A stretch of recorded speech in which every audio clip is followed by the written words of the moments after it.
All right, I want to show you how to get to your practicum forms for your practicum visit. If you go over here to the topics in the class thing and go to practicum 910, you're going to see that you have your documents here.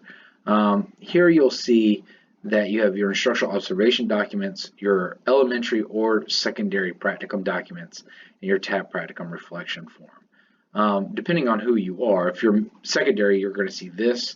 And if you're elementary, you're going to see this. Let's go ahead and look at this. So when we're doing our observations, we're going to click on this instructional observation form, and we only have one form, but it has several different, it has that form several times.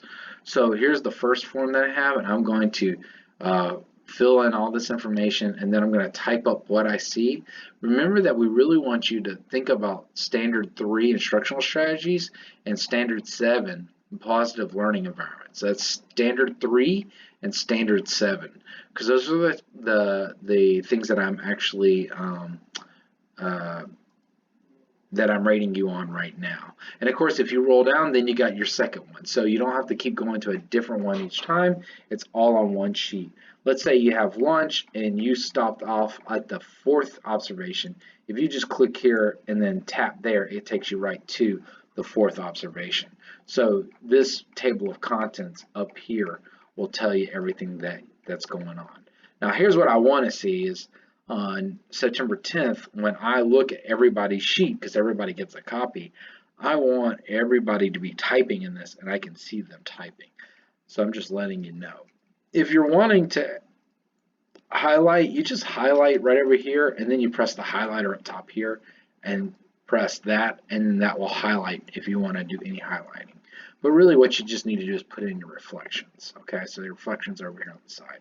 That's what I'm looking for, is the reflection part.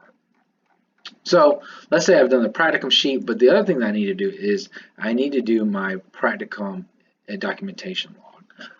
There's 2 ways to do that. One is to print this out and take that with you, and every teacher that you see, you sign it up and then have them sign. You could do that. So you're more than welcome to print that out and then give me that documentation log. Another thing you could do, of course, we talked about digital signatures, which is when you click on this, you go to Insert, Drawing, and then hit New, go to Scribble, and then they would sign their name. So that's what you would do there, okay? So I'm just letting you know you could do the digital signatures or you could print this out. But however you want to do it, that's how you need to do it. So if you didn't print it out, you're going to need to do it the digital way. But the good thing, again, is I should be able to go by and see it being done right then and there. Last but not least, once you're done, you have the TAP Practicum Reflection Report. So this you're typing in your school visit, date of visit, teacher observed. So you just put on there your teachers. And here is when you definitely are putting a reflection message right here.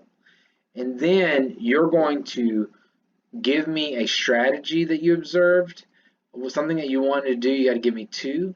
And then you're going to give me the domain. Most likely the domain is going to be standard 3, which is instructional design, or standard 7, which is classroom management. So let's just stick with 3 or 7. You're going to tell me when did you do this, and then you're going to give me evidence over here. And that's probably going to be about 2 weeks. So when we are up for our CST meeting, I'm going to look at this action plan, and I'm going to see if this action plan is filled out so that you, if it's not, then that's part of the communication of the action plan. All right, so all your stuff is right here. You don't have to turn it all in. I can see it happening right then and there. So it won't be hard. You don't have to turn anything in. As long as you're typing in it, I'll be able to look at it. But just letting you know, that is how we're going to do it. So I hope this video helps you. And of course, I'll be around. If you need anything, you can email me.